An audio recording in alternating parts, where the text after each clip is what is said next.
Good morning, Bradley. How are you? Good morning, Sean. I'm okay. How are you? I'm all right. Biggest reason that the Cowboys blew that lead and lost that game to you was what?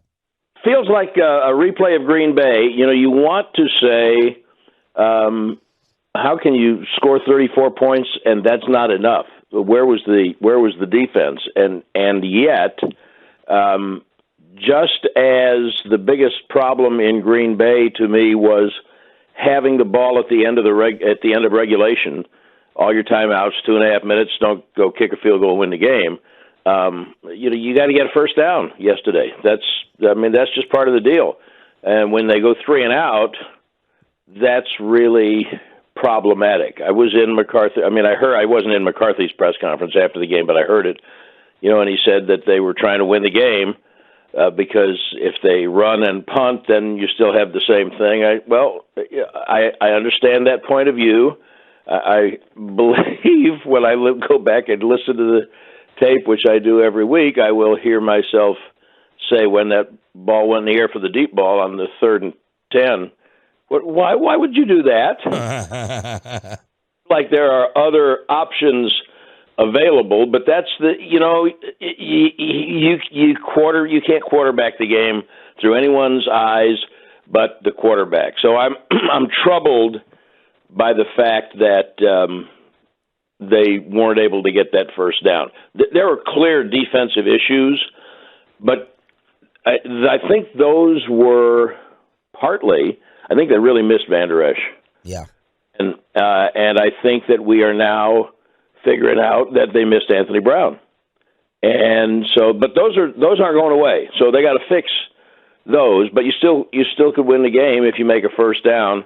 And I don't think they made a yard there on that sequence. That's troubling to me. So let's talk about that series. I do agree with McCarthy. It's a damned if you do, damned if you don't. You come out and you complete the pass, you're a ballsy genius. If you throw on first down, you're creative and catch them off guard.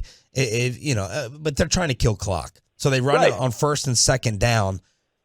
How do you generally feel about that in this don't play to lose, football world that we're living in? Or would you just have run it on third down to keep the clock going after it was 3rd and 10 and make Jacksonville burn that final timeout? How do you balance running versus throwing in that situation? I like a screen pass in there somewhere. I mean, it's a kind of a run while throwing. It's a little bit of a change up, and you are 100% right that there. In summarizing what he said, it's damned if you do and damned if you don't. The problem that exists is, and you are really characterizing it correctly, in my opinion, is that people, fandom, and those in our business who want to be coach and coordinator, we're going to find an issue with something, whatever it is, that doesn't work. Do you want to be smart, which might look conservative, and I think it's almost insulting when you say play not to lose, because that's what they consider to be smart. Of course, they're trying to win the game. Right. They think that's the best way to win the game. But on the other hand, if you do something risky, why don't you just hand the ball off? There's a lot of reasons why, and I don't know what the answer is, except that you just had to get a first down there. Brad Sham here on The Fan. How did you judge the 2 Dak interceptions?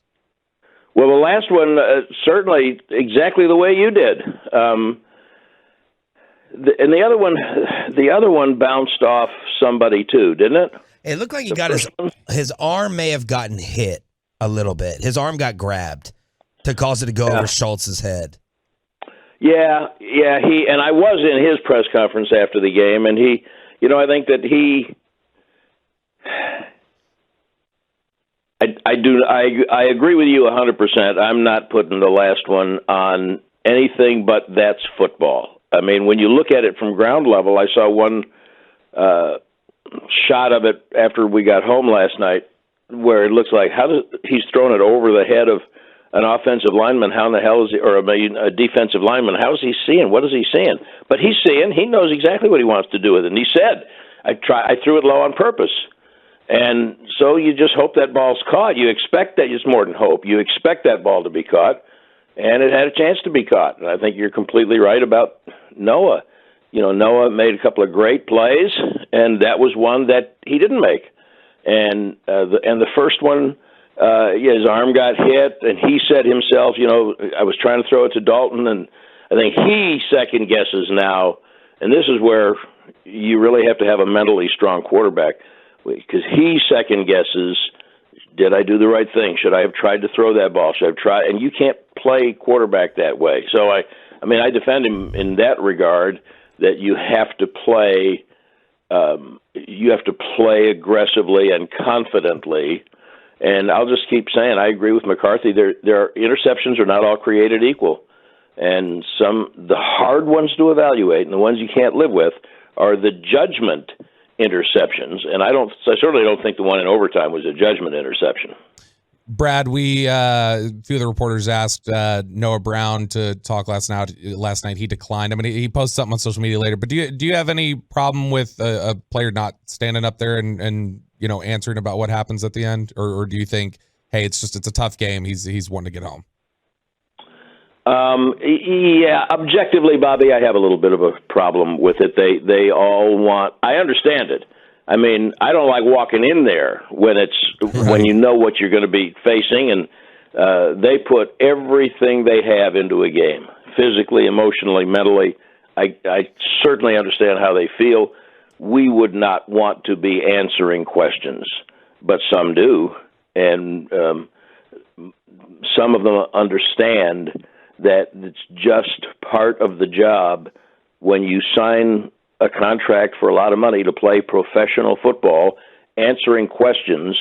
No one stops to think, nor should they really, that it's not us that they are talking to or not talking to. We have jobs because the people who are buying tickets and jerseys, they have questions. Mm-hmm. And our function is to ask their questions. And the questions have to be asked.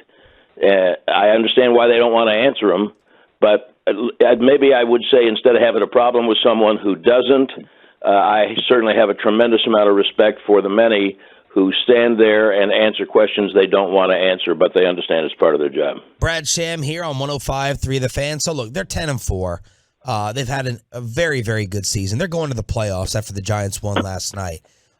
But you're sitting there, Cowboys hour tonight, you're buying beers for the crowd like last week, and someone goes, well, what worries you, Brad? What do you think are this team's issues that they got to get over to be a Super Bowl contender today? What would you say? Well, first of all, I bought beers for the crowd 2 weeks ago, not last week. Sorry. And last time I tried to give you props. An every week yeah. thing. And if someone is asking me stuff like that, I'm not buying the beers anymore. Okay, what if I ask you that? Yeah, well, this is what I would say. As we sit here this morning at 10 minutes till 9, it's very hard to see a path for them to the Super Bowl.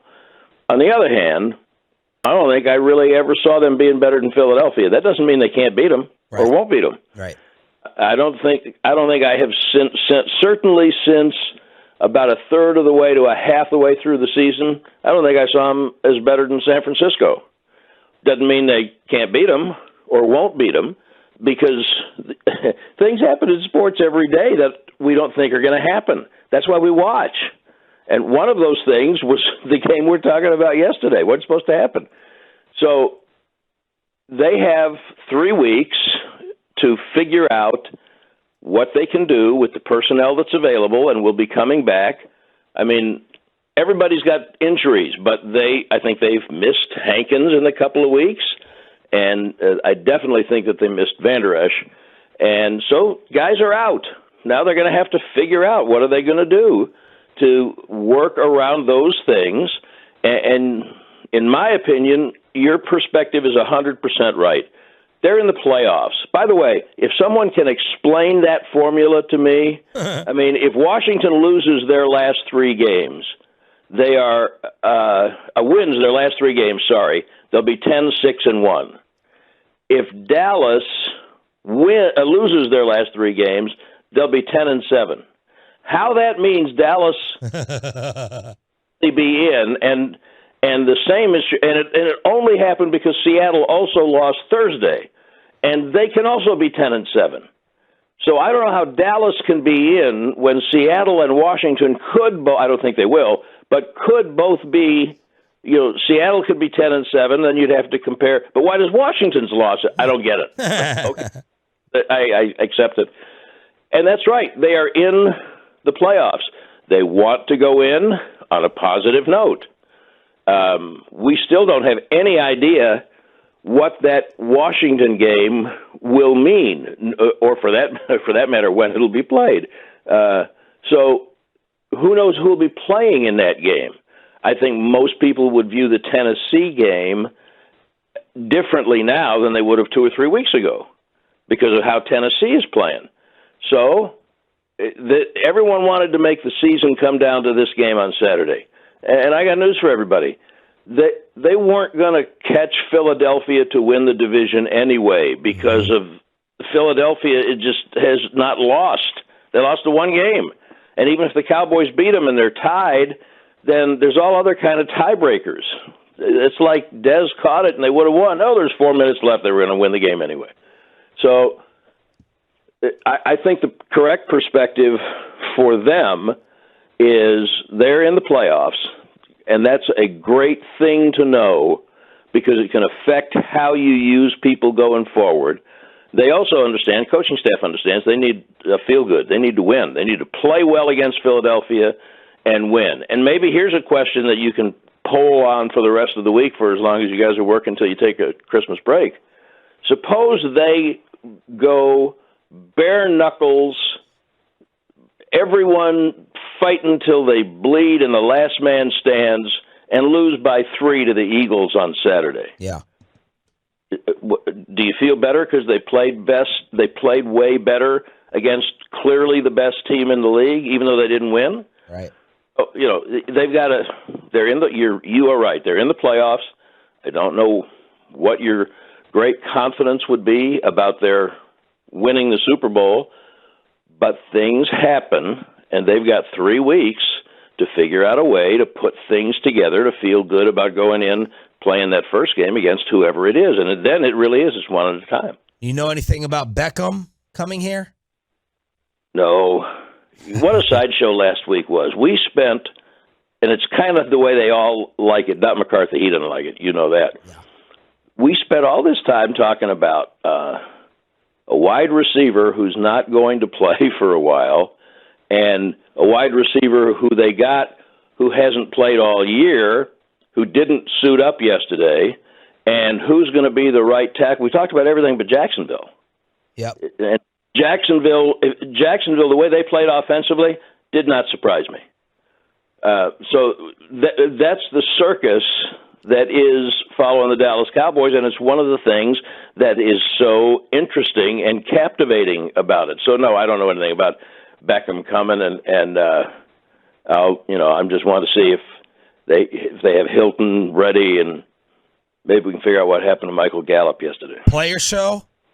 Zach Martin. Oh, it's a good one. He works in the Star District for the last few shows going on into the playoffs. Thank you, Brad. Appreciate it.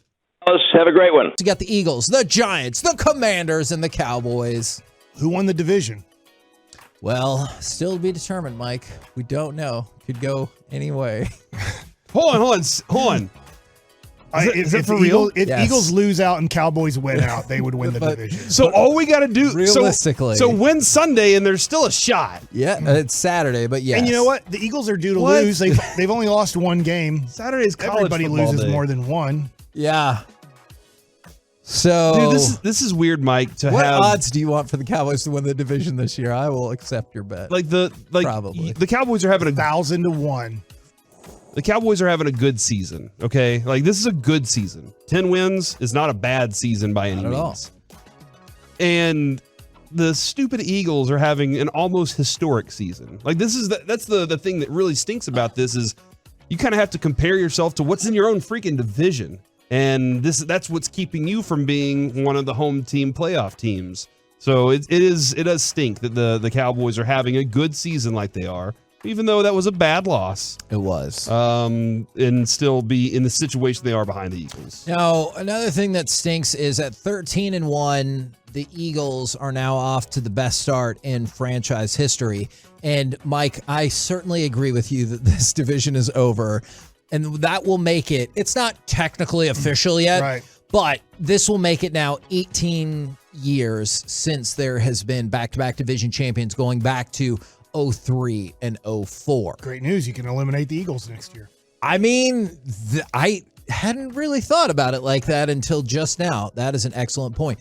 What did you think of the performance yesterday from Jalen Hurts? Because on the one hand, he runs for 3 touchdowns. I know people are psyched about that. And he also had more than 300 yards. But he also had 2 interceptions and a moderate QBR. To be honest, obviously they were playing during the Cowboy game, so I'm just seeing the bottom line. I'm Okay. not seeing him play. But I think he's beatable. I don't think he is great. I do think he's really good. I think he's taken the biggest step forward of any quarterback in the NFL. Nobody has improved more than Jalen Hurts from 2021 to 2022.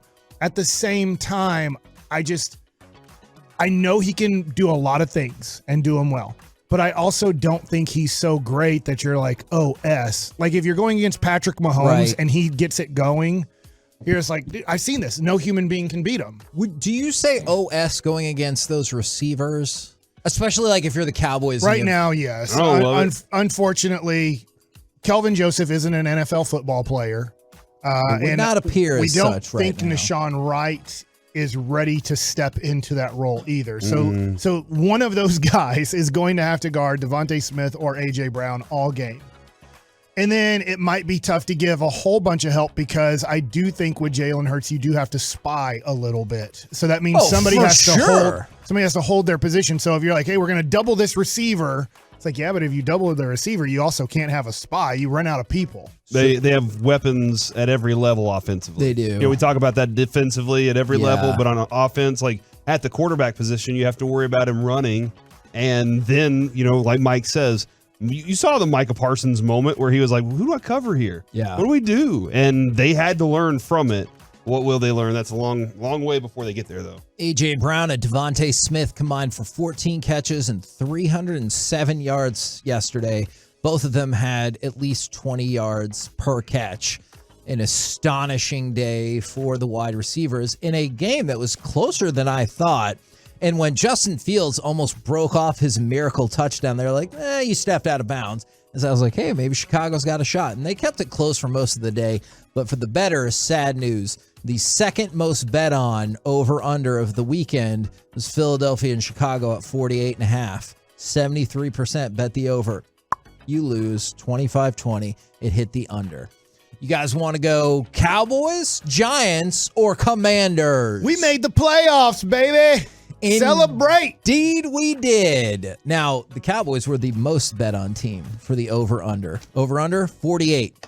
You hit 74. So you easily hit the you made it. over-under if you bet the over for You the Cowboys. bet the Cowboys game, Corey. Shut up, Mike. When it was 27-10, we're like, W. Felt so good. I mean, I felt I was almost to the point. Remember how I said I was cocky whenever Argentina was up 2-0? I was getting ready to text my kid to do his chores. I was about to text you and just be like, all right, Mike, it was a good week. Then I couldn't remember the other team that I bet on. So then and that you bet against me, and then that screwed me over Right. too. So I bet was a poor Cincinnati, weekend. so you had Tampa Bay. Yeah, it was a poor weekend. Which that again They were up for a minute. Man, 17 to nothing. 0. Man, I'm sorry. Did they hold on? We will get to betting with Bassick. I promise. I'm sorry, Corey. I'm leaving during that segment. Some other You're gonna have to do a $300 bet in the playoffs. Please don't. Is there some other positives for the Cowboys? Is you referenced it. They did make the playoffs in back-to-back years for the first time in 15 seasons.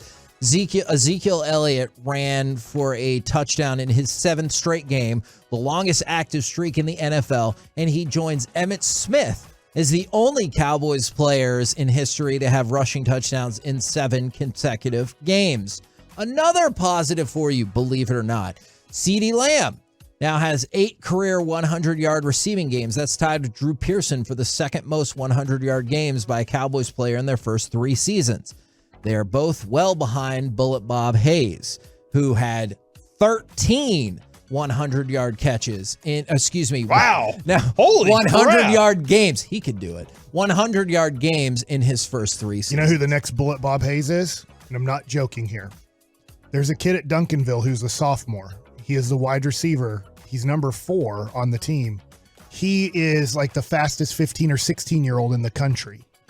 So he already has every school wants him because he plays wide receiver, and he's literally they're like, yeah, I think he's going to be an Olympic medalist if he keeps this up, but also plays football too. So Bob Hayes being an Olympic sprinter and a wide receiver, there's also, I'm not saying one yet, but he's 15 years old at Duncanville, and they're like, yeah, he has a chance to be like a gold medalist or a medalist, like if he keeps progressing the way he is, and he's also a really good receiver. I know it's a day of sadness because the Cowboys lost, but believe it or not, I have one more positive stat unless you want to say the hell with it. I just want to ask you a question real quick. Okay. Positive! Are you a CeeDee Lamb fan? I like CeeDee Lamb. You think he's doing okay? Yeah. My son asked me if he's a top 10 receiver not? during the game. And I said he's right on the borderline. Yeah, I think he's right in that area. Like I would love for the Cowboys to say, you know what, we're just going to do it again today, and just keep feeding him. But 12, 13, something like that. Yeah, we got to reasonable. 8 pretty easy. Where we're like, no doubt he's not better than these guys. One of them being Cooper Kupp. I was like, if you can take him out, sure, it helps out the case. But now, last positive bit of news I have for you on the Cowboys is Peyton Hendershot got the touchdown, and him and Jake Ferguson both have 2 touchdowns this year. They're only the 3rd rookie tight end combination in NFL history to record multiple receiving touchdowns in their rookie season, joining Kobe Fleener and Dwayne Allen in 2012. Gronk and Aaron Hernandez? Yeah, and Gronk and Aaron Hernandez in 2010. So you hope it's not the wide disparity of, hey, could be the greatest of all time, murdered a bunch of people. What are you talking about? Like, you hope that you avoid. What's a bunch? Surely 3. That was a killer duo. Sure. Okay. Don't do that. Do you guys want to go to the Giants or the Commanders? The Giants won. Now I'm questioning all my choices. The New York, because the Giants won or because of the killer duo joke? Both. Okay. The Giants won 20-12 in a game in which it looked like the Commanders had tied up, but then there was a penalty and that negated the touchdown that Washington would have got, that they would have still had to get the 2-point conversion. But then when they go for it again to close out the game, there is a blatant pass interference that's not called. So the Giants are victorious, and Daniel Jones continues his mastery of the Commanders. He is now 5-1-1 against the Commanders, and this looks like it's going to punch their ticket more or less to the playoffs. And now I wonder if the Commanders will get caught by the Lions. I think there's a good possibility. I think that was a big win for the Giants because I actually kind of looked at both teams have very tough schedules, the Giants and Washington the rest of the way, but Washington might get lucky as heck. Why? Because the Cowboys aren't going to try the last game of the year. So I do think when you look at that game right now, you'd say if you're a Lions fan or Giants fan and you're fighting for that last spot, you're like, oh, good, they're taking on a team that's going to have 10, 11 wins or maybe even 12 at that point. But there's going to be nothing for the Cowboys to play, and they're going to have to get ready for the playoff game. So it'll be Cooper Rush. It'll be number 34 as the running back. It will be Micah Parsons not active for the game. Like, Washington's going to get a free win at the end of the year, which makes it a little bit tougher on Detroit. Maybe they have a favorable game the last week of the season where somebody's not playing. This was a big deal for... I got a question real quick. Okay. Daniel Jones, do you know how many times he's thrown for over 230 yards this year? Ooh, not in that game. 3.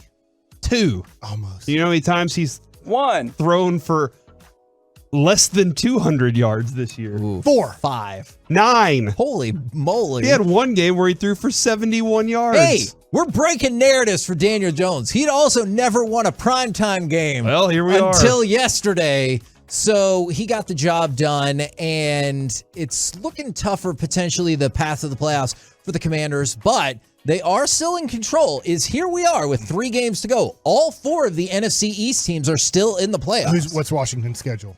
Washington's schedule going forward, they're 7-6-1, so they're half a game ahead of Seattle and Detroit. They got at the 49ers, Very tough. host the Browns. Very tough. Is it? Well, I won't say very tough. They're playing. Deshaun Watson's not playing well, but they're 6-8, and the Browns still have it. They have to win out to have an outside chance. So what I mean by that is the Browns should, I think, as long as they win. I don't even know who they play this week coming up, but that's not the easiest of games, right? And I'm just sorry, real quick, I might have made a mistake. Did you ask him if the Giants or the Commanders? Commanders. Okay, good. Okay, I got it then. I think Since they lost, I think they could go 2-1. Right. I want Detroit to make it. Not that I don't, in a weird way, I don't hate Washington anymore because they're really not that good ever at football anymore. Like, I get that they're okay at it, but I know that Washington right now gets lucky that the Cowboys aren't going to most likely compete the last game of the year. Detroit's schedule very manageable. At the Panthers, host the Bears, at the Packers. And this team has won 6 of their last 7, with the lone loss being that field goal loss to the Bills. Yeah. Now, some potentially good news for the Commanders. I don't know if they want to hear it today. Is did you see they have started making changes to the Sean Taylor Memorial? Is they went ahead and added his tape to his cleats and his face mask and everything like that. So it's a small change. Is this a freaking Build-A-Bear? They're like waiting until they get the parts for it? And then they should have just waited until it was done. I've been trying to get a white chocolate bar to make sugar cookies, and they're out at the stores everywhere. Really? So maybe they're just, supply and demand right now. They just can't get all the Sean Taylor. Oh, there was a point to that interject. I was like, oh, we're talking about cookies now. Cool. No. So the supply chain. Maybe they're just. Oh my God. And so they did switch it out to the Reebok jersey, added the tape across the cleats and the ankles and everything. So they are trying to make changes. Corey, it sounds like, is not going to support their, as you said, Build-A-Bear effort. It sounds like it's just no, don't do it until the thing's complete. What they did was they threw it up there and they were like, all right, cheap as possible. And they're like, well, crap, everybody hates it. And this is not the first time they've done this with Sean Taylor's. Remember when they did the unveiling on the field? They're like, hey, you can stand in the box over there. We did a little thing. Hey, are there any pomp and circumstance? No. It's so weird. Kyle Youmans, DallasCowboys.com. Kyle, what the bleep? How dare you throw a pick six to lose the game like that? Say that one more time. You kind of broke up on me a little bit there, Zach. Sorry to get you off on a rough start, sales signal wise. No, it's all good. I just said, how dare you throw a pick six to lose the game like that? I mean, we were all hoping and praying that you would get the win, and you just totally blew it. Dude, I totally blew it. I knew it, and it's funny because in the first half, whenever they were up, what was it? I guess 21-7 at halftime. I thought Kellen Moore called a solid first half, and play calling wise, it was good. So I tweeted it out there and I said, hey, guess what? Kellen Moore's called a great half to this point. But then, of course, that started to surface after the second half kind of came and went the way it did. So maybe it was actually my fault, Zach, because I jinxed it all the way through. Kyle, one thing that Brian and I really broke down in the post game yesterday, and I'm sure you guys did as well on DallasCowboys.com, and Mike McCarthy just talked about it on his presser. Wonder your thoughts. The decision on third down after the defense forces that fumble to throw it, and they wanted CeeDee Lamb. It wasn't there, so they decide to go deep to Noah Brown instead of just running the football, keep the clock running, force Jacksonville to use that final timeout. What was your thinking with that decision? Yeah, I was kind of right there with you guys. I think you force them to call the timeout. I get it, trying to put the game away, and it's funny because you see this situation a lot. Whenever the opposing team, all they need is a field goal. Go and get the first down. Don't be conservative. Don't put the game away on the ground and just let the clock kind of play itself out. But I really thought in that scenario, Dallas had a chance to get a first down, and I would have loved to see them at least be aggressive in the fact of getting the first down, but not by running. It looks like almost curl routes or seams just all the way down the field. I mean, they were 20, 25-yard routes downfield rather than having a 10-yard in or a crosser route where you had some success with CeeDee Lamb where he was at the second level of the defense. I thought the decision to be aggressive there, that's not the wrong decision. If you want to go get a first down and win the football game, by all means do it. But why not run to the sticks as opposed to running 25 yards down the field? That's where I had the most reserve about it. If you're going to do that, then yes, run the ball, make them call a timeout, force them to really have to work the clock a different direction, and then we can talk about it from there. But I thought both of those things didn't happen, and because of that, the Cowboys were really put in a tough situation. Kyle, I thought they had a good play call on the one that went to Noah Brown that unfortunately ended the game for the Cowboys. You know, I like the design. I know there's some people that would probably say, listen, why don't you run CeeDee Lamb through all that? You know, make him be the guy that's going to separate. You know, I know I've been super critical of Kellen Moore and, you know, his lack of, you know, creativity, but I thought that was a really creative play. I just think, unfortunately, for the Cowboys, it didn't work out. Were you in the same light, or was that something that, you know, you said, oh, well, they should have used Lamb instead of Brown? I think I'm right there with you. I like the play call, especially because if you are going to target somebody who has been sure-handed. And for the most part, Noah Brown has been that sure-handed guy in big moments for you this season. And like you said, at least on initial viewing when we were watching it live on the television copy, it looked like it was convoluted. There was a lot of bodies right in the middle of the defense, in between the hash marks, because you had two guys, in CeeDee Lamb and Schultz, I believe was the other one, that was running kind of the opposite direction, almost like a rub route to allow Noah Brown to come out underneath and get thrown the football. I understand that if you want to throw it to your number one target, CeeDee Lamb, and he's the one that's your guy, that's fine by me. Noah Brown, I think in that scenario where you just needed a couple yards, you needed a first down, that's where you throw the football. And it was well covered, I thought, by Jacksonville. They did a nice job of keeping bodies in that lane, and in doing so, made it a tighter window for Dak Prescott to throw the football to, because if those bodies weren't there, Noah Brown doesn't have to go to the ground, and in doing so, drop the football, and of course it ends up bouncing up in the air, and it's picked off. I didn't hate the play call. I don't hate that it went to Noah Brown, but hindsight's 20/20 in that regard as well, because you could have potentially seen that to CeeDee Lamb, and if you would have, maybe it would have been a different result. Kyle Youmans with us here on 105.3 The Fan. Now, Kyle, defensively, you gave up over 500 yards of offense yesterday. What was your concern level with the defensive performance? Oh, I'm highly concerned by it, because I feel like this was another aspect of a team figuring out where your holes are. And right now, your holes are in a couple different places. The cornerback spot, with a couple young guys that are being thrown into the fire with the absence of Jordan Lewis and Anthony Brown. I thought Deron Bland didn't have his best game yesterday. Kelvin Joseph, of course, we saw what happened with him on the 2 touchdowns that he allowed in that ball game. And then at linebacker, you missed Leighton Vander Esch quite a bit in that game yesterday, plugging holes, playing downhill. His reading ability was missed because Damone Clark, he's still learning. You talk about a young guy in trial by fire. He's another example of that. He's made some good plays this season. He's been in the right spot a couple times, but he needs somebody else to pick up the slack when he is either a step slow or maybe he's washed out because of the formation. You need somebody else to kind of go in and do the dirty work. And that's what Leighton Vander Esch has been this year. He's got over 100 tackles for a reason.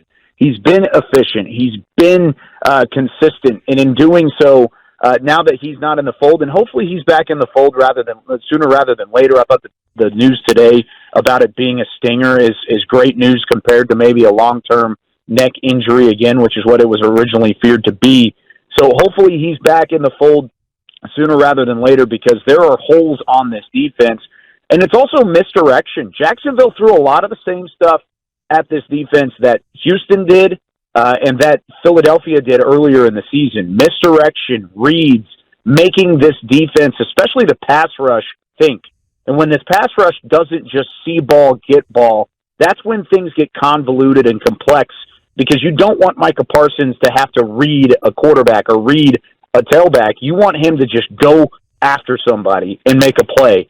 They aren't able to do that when they play against this misdirection and these sweeps and these fake pitches and stuff like that all the way through, because in doing so, they have to make a decision, and that split second is the difference between a 7-yard gain, 8-yard gain, or maybe even a tackle for loss. Kyle, when you were evaluating Dak Prescott's game yesterday, just again, unfortunate with the interceptions, or I kind of looked like the stat line that when you usually win a game, that's how Dak Prescott usually wins the game for you right there, with the way that, that he was able to play. But again, the interceptions are what everybody seems to be focusing on. Yeah, and for good credit. I mean, for good reason with that being said about Dak Prescott. And if you're going to turn the football over, especially the one that resulted in 7 points and it was deep in your own territory, that was a ball where he kind of tried to force it. He double clutched in it. He was getting pressured off the right side. Looked like he might have had a chance to step up and maybe run it if he wanted to tuck it, but he didn't. Instead, he elected to throw the football, and in doing so got hit from behind and sailed it over the top of Dalton Schultz, and it was intercepted. I think that was a worse decision than throwing to Noah Brown. Noah Brown was just a bad bounce. It really was. I thought the throw was good. I thought where he put it to Noah Brown to allow him to be the only one to catch it was good. It was just the way that it caromed off of Brown and ended up into Jenkins' hands. I thought Dak was nearly perfect in the first half. He had one incompletion in the first half. He was spreading the ball around to multiple guys. He was running the offense the way you wanted to. Execution-wise, in the first half, that offense was as good as we've seen it all year long. But then in the second half, when the offensive line started to break down and the protection wasn't as good, that's when you saw the shakiness come back from Dak Prescott. And he wasn't bad. I'm not going to sit here and just derail his whole game because he had 7 incompletions and they lost the football game. I really didn't think he was a poor quarterback yesterday. I thought the way that the game kind of conspired toward the end, he wasn't the same confidence level-wise in the second half as he was in the first half, and because of that, it really put the Cowboys in a tough spot. Yeah, it's tough because, people always want to blame the quarterback. And you know that as well as I do, and that was the conversation afterwards. It wasn't, all right, you scored 34 points, let's look at the defense. It was, Dak's the reason you lost. I didn't think Dak was the reason you lost, but the bottom line is since week 7, Dak has thrown an NFL-leading 10 interceptions. This has now become a routine, and how big of a concern is that, especially in the postseason, where that's really going to crush you against good teams? No, I think you're right. It's easy to point the finger at Dak yesterday because of the recent track record over the last 9 games and how he's played, because he's never had a stretch like this throughout his career where he's throwing consistently 1 or 2 interceptions a game. That's just not Dak Prescott. He's somebody that takes care of the football, that's able to methodically work down the field. He's not going to absolutely stretch things out. And maybe this is a byproduct of not having as good of a wide receiving core top to bottom as he's had maybe in years past. But I think for the most part, it's just decision-making. I think he's trying to force it into some tight windows, and he's trying to force things that he normally wouldn't in the back part of his, or the earlier parts of his career. So with that being said, that's something he's got to work on. I also don't think that was the main problem yesterday. Like you said, it's easy to point a finger at the quarterback.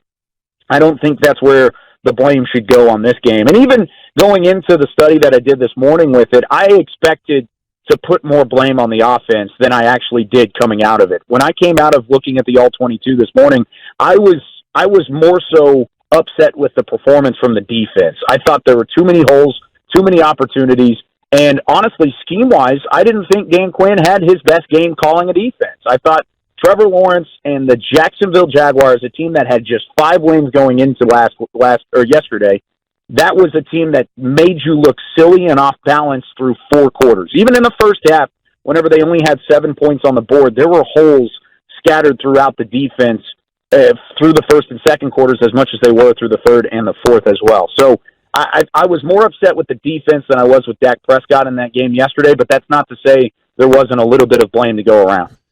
Hey, Kyle, I'm just kind of watching Micah Parsons play. And to me, I don't know, beat up, tired, worn down.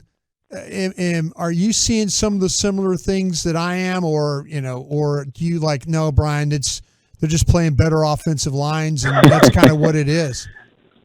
It might be a little bit of both, Brian. I mean, you know this as much as I do, is the fact that nobody's healthy this late in the season because it is the NFL and you get beat up on a week-to-week basis. However, I mean, last week he went up basically head-to-head with Laramie Tunsil, one of the best offensive tackles in the National Football League. And then this week, the scheme really challenged Micah Parsons. The first play from scrimmage for Jacksonville, they chopped at his knees. They went right at him. Yeah. They wasted no time setting the tone offensively to just get after him and get down on the ground and trying to throw him off balance.